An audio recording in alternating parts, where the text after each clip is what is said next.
কিয়ামতের দিন নবী সাল্লাল্লাহু আলাইহি ওয়াসাল্লামের কাছে কোরআনে আছে, ফাকাইফা ইদা জিনা মিন কুল্লি উম্মাতিন বিশাহিদ ওয়া জিনা বিকা আলা হাউলা'i শাহীদা। নবীকে বলছে আল্লাহ, বন্ধু আপনার উম্মতের প্রত্যেকের আমলনামা আমি আপনার হাতে দেখাবো, আপনার হাতে,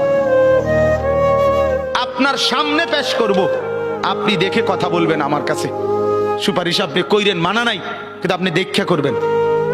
রাসূলুল্লাহ সাল্লাল্লাহু আলাইহি ওয়াসাল্লাম যদি হাসরের ময়দানে এরকম আমলনামা খুলে উল্টায় আর পৃষ্ঠার পর পৃষ্ঠা দেখে ফজর নাই, জোহর নাই, আসর নাই, মাগরিব নাই, এশা নাই, শনিবার রবিবার, মদ জুয়া, অবৈধ উপার্জন, গান বাদ্য, নাটক, সিনেমা, জিনা, ব্যভিচার, বেহায়া, বেপর্দা সব উল্টায়, আল্লাহর নবী সাল্লাল্লাহু আলাইহি সাল্লাম তখন বলবে, উম্মত কি এটা? উম্মত আমার 23 বছরের এত চোখের পানির কথা একবারও মনে হয় নাই, কি আনছো এটা আমারে?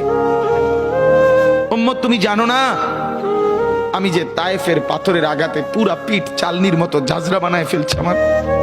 শোনো নাই তুমি? আমারে যে উহুদের ময়দানে দান দান শহীদ করে রক্তাক্ত করছে, তুমি শোনো নাই?